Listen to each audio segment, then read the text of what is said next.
Hi, everyone. Thank you for tuning into our webinar dedicated to the state of gender discrimination, hosted by the American Society of University of Haifa. Our featured guest today is Professor Shulamit Almog, head of the Diversity and Equality Unit and the Presidential Advisor on Gender Equity at the University of Haifa. Professor Almog is a full professor at the Faculty of Law at the university. She is the founder of the Law and Literature Research in Israel and an internationally renowned expert in law and culture and law and gender. Professor Almog is also the co-founder and co-director of the Forum for Gender Law and Policy at the Faculty of Law, and is involved in international projects promoting the inclusion of women in key roles in academia and other organizations.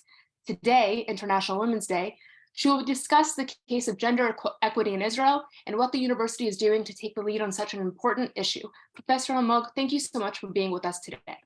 Thank you for inviting me, Noah. Great. So let's kick off by talking about International Women's Day. It's the global day of celebrating the social, economic, and cultural and political achievements of women around the world. And it's also a day marking a call to action for accelerating gender parity. So what does that day mean to you? Good question. Well, there's a common assumption that gender equality is a widely agreed aim and a project that enjoyed wide consensus. I wish it was true, but it isn't. Our current realities often confront us with the realization that for many, the claim for a gender equality reflect a radical political standing. So this is why events like the International Women's Day are so important. In my eyes, it is not a day for celebration. It is not a day for presenting women with smiles and roses and pleasantries or reminders of past achievements. It is a day to remind us all that we are still too far, disappointingly so, from gender equality and gender parity where it matters, in the places where decisions take place, where power speaks, where the future is shaped. The progress is frustratingly slow, delayed by backlashes and by old and new oppositions. So any day or event that focuses on women reflects a commitment to go on, to insist on gender equality, to constantly own the tools in order to advance gender equity all over the world. I hope that in some future, when gender equality will be the obvious reality, an International Women's Day will be an outdated notion. Unfortunately, I'm afraid such future is very distant.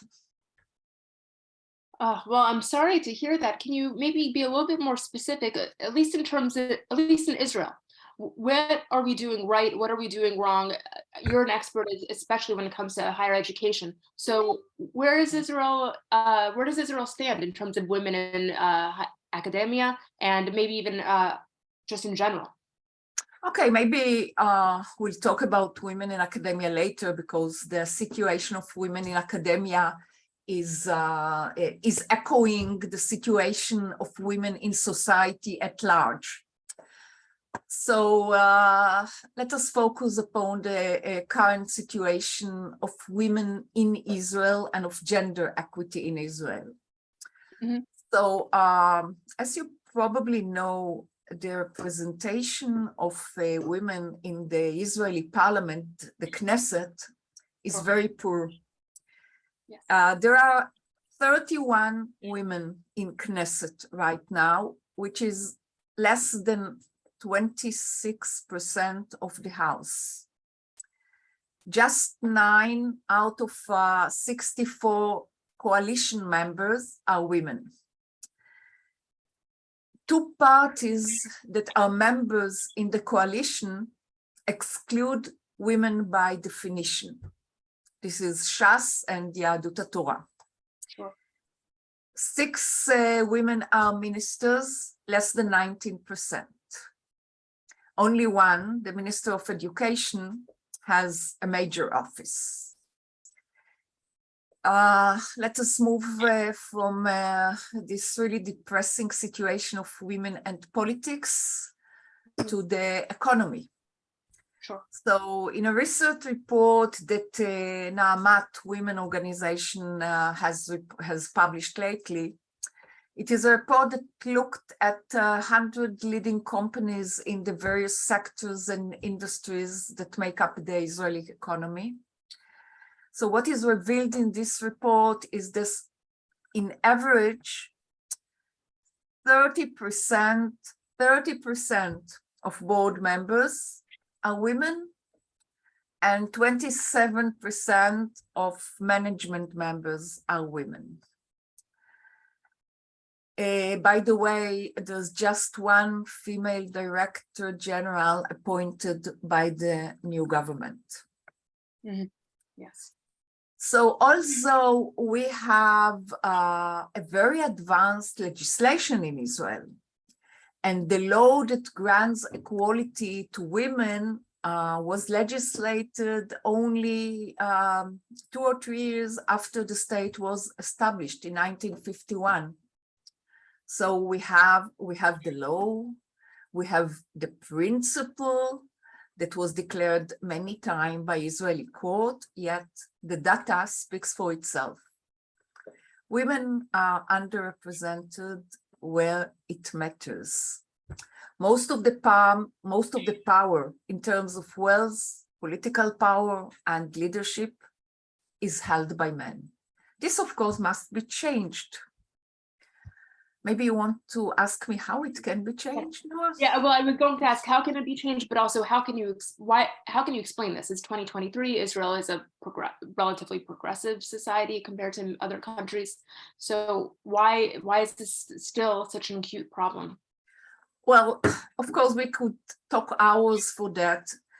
I'll give you a short answer of how can we change it, and the answer to the question you asked before, how can we explain the situation, is the same answer, because we are not doing what should be done in order for things to be changed. So how can it be changed? For example, by eliminating what is stalling gender equality, like gender segregation, gender norms about care, I mean, norms that Care will, for children? Yeah, exactly, that will make capacities that will enable women who have families, who have children, to participate in a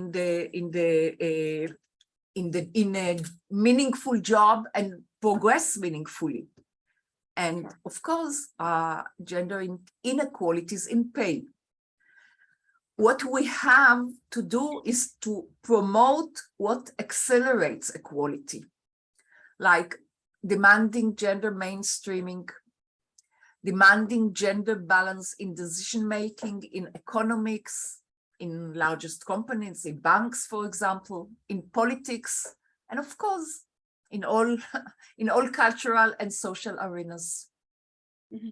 And well, what about language? That's how we communicate. It's the basis of how we understand each other. So you're very interested in gender and language when it comes to Hebrew, which is a very gendered language.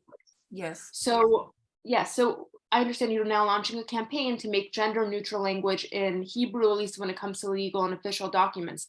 So can you talk about where that campaign stands now, and why is that important, especially for our viewers who maybe don't speak Hebrew? If you could also explain how it's basically impossible to communicate in Hebrew without referring to someone's gender. Yes, thank you for asking me that question. This is indeed an issue I care about, and I've written some articles about it. I think that this is one of these issues that are transparent in a way that people don't think about it, although it has an immense impact on the way our inner perception and the social power is constructed. So languages differ in the degree of emphasis they put on gender. And Hebrew is problematic in this sense. It is a binary gendered language. Actually, you can't say a sentence in Hebrew without using grammatical gender. That is, Hebrew speakers must say if they are talking about male or female in most sentences and settings, though such distinction is not necessary in order to understand what is being said in most cases. The problem is that according to the rules used in Hebrew, the masculine pronoun serves as the primary signifier, as the norm, and it is used to address both women and men. In laws, for example, the law talks about men, and women must construe men and women. There's a notorious example that when you are addressing a crowd, an audience of 100 people, and 99 are women and 1 is man, you have to address them in the male. Why? Because this is the rule in Hebrew. So or maybe you're like me, you just forget that there's even a female alternative to address an entire crowd of women. Yeah. So I believe that language shapes consciousness. I believe that gender-loaded language is a barrier that prevents women and men from fully embracing the notion of gender equity. I think that I'm not alone in this belief, and many share it. And more women and men find it uncomfortable to use the current linguistic pattern. So they employ different mechanisms in order to unburden the Hebrew from this sexist overtone. There are many solutions, and as long as one is aware to the solution, it doesn't really matter which one will choose. As long as we are aware of it and trying to address it. Here, you see, now I used the word one. In Hebrew, we don't have such option. We don't have, or am I mistaken? Do you know a good option in Hebrew for one, Noah? No, I just know achad. That's all I know. Yeah. So that would be a good thing to invent, by the way. Yeah, for sure. So I just sum up this topic and say that the gender equity unit at the University of Haifa, which I had, has set a goal of changing the linguistic landscape at the University of Haifa. We will work to see all signs, websites, and other relevant text phrased as gender neutral as possible. This is an ongoing and a very challenging task. And we will need, and I hope we will have the support and assistance of the entire university community in order to fulfill it. Maybe next year I will tell you about our advancement in this task. Okay, well, let's next Women's Equality Day, International Women's Day, 2024. Yeah. But let's talk about your role in Haifa. It sounds like you have many hats. So can you talk about your role as a presidential advisor on gender equity and the equality unit that you just mentioned? What are these roles and why are they significant as far as the university is concerned?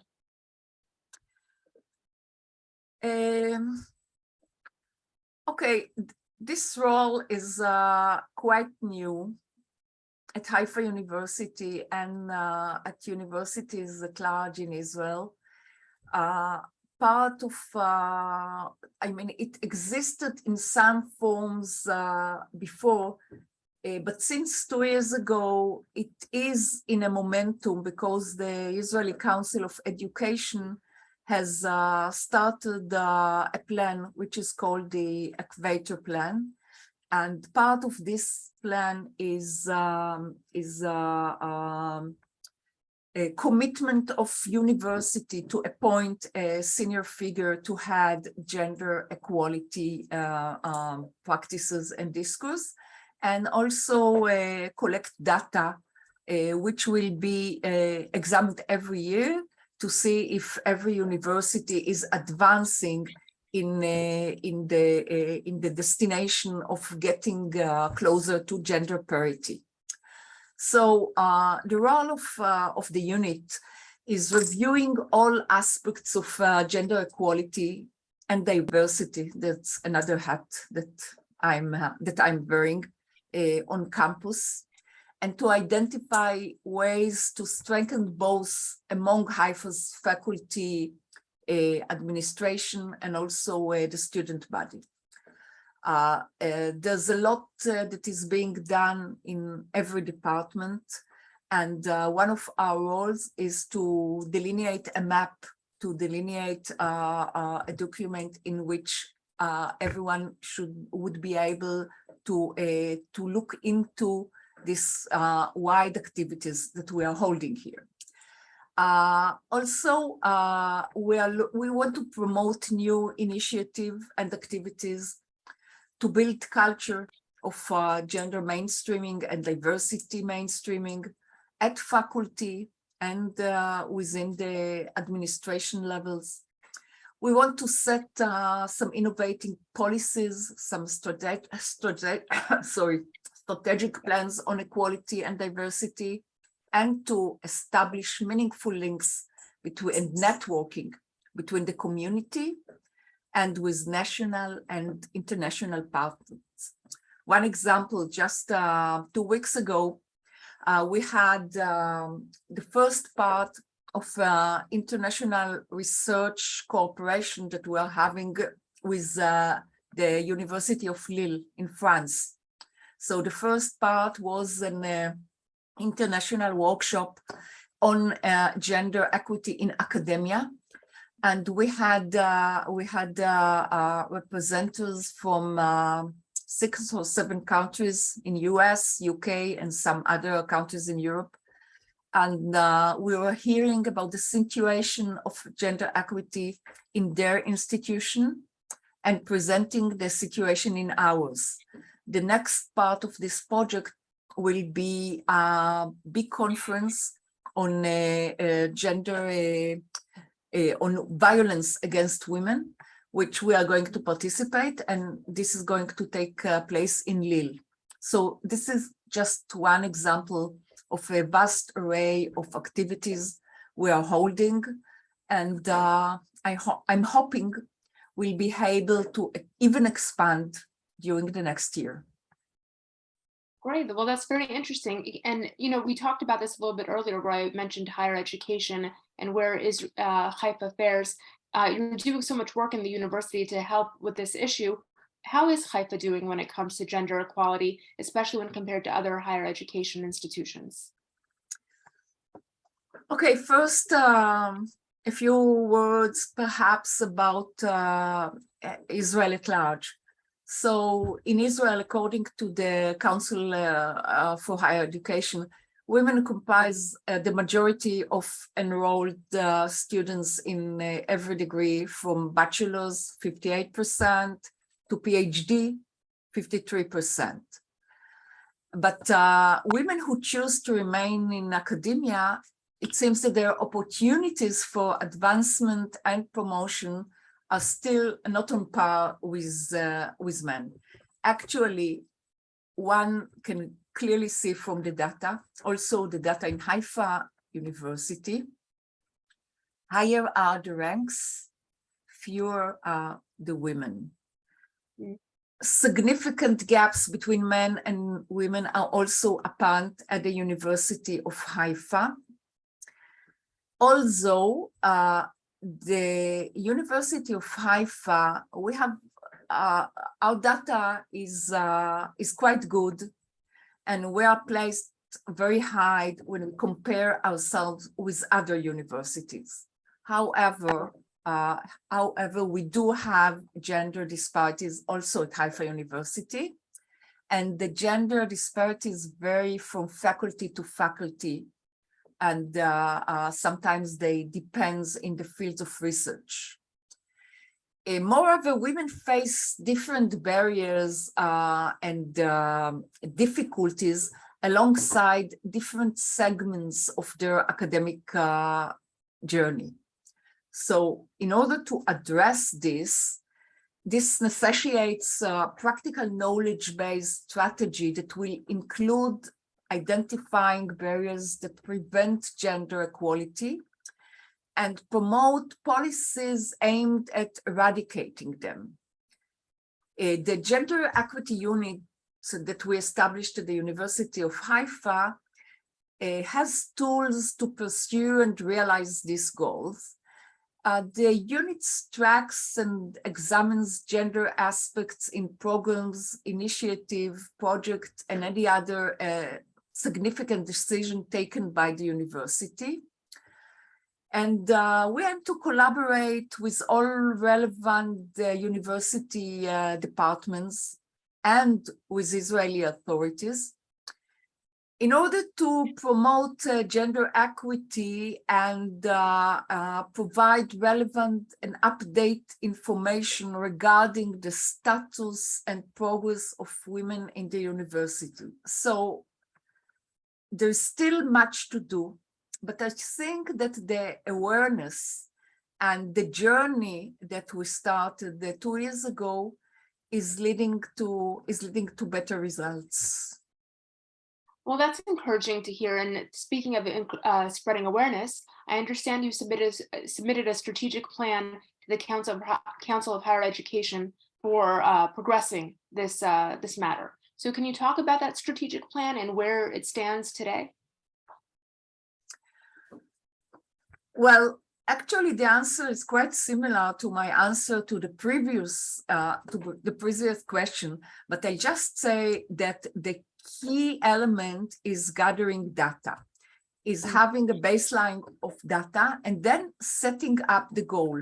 Let's say that our goal is gender parity not only in the number of students, but also in the number of full professors.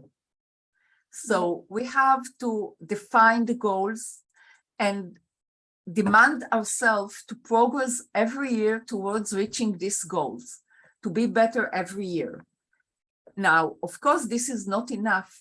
And one major problem is the view of the senior management.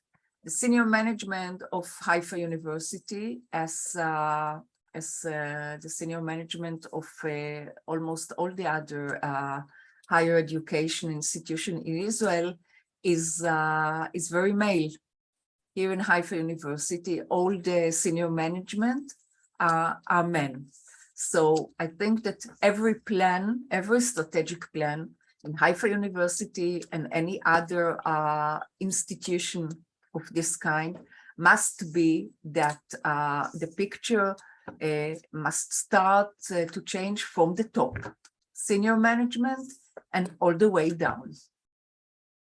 Well, that makes sense. You want representation at all levels, especially the levels that have the most have the most ability to enact change. Exactly. And yes, and then the last thing I just wanted to ask, is there anything else you think Haifa can do, University of Haifa can do to make this more of a priority, to enact change for not only the university, but Israel and perhaps even the world at large? I think that, as I say, the University of Haifa is quite is leading in this field of gender equity and diversity, because our data, even if not optimal or ideal, is usually better than the data from other institutions. For example, we are leading in the number of Arab women who are faculty members. Still, there are very few. we have only 7 women that are faculty member, but it is more than almost any other institution. So we still have a way to go, but I think that we have to emphasize what we have. We have to emphasize our status as leaders of other institutions, also because of our special status as an institution with a high percentage of Arab students. We are leaders in diversity, and we have to even deepen our understandings and our aims in this direction.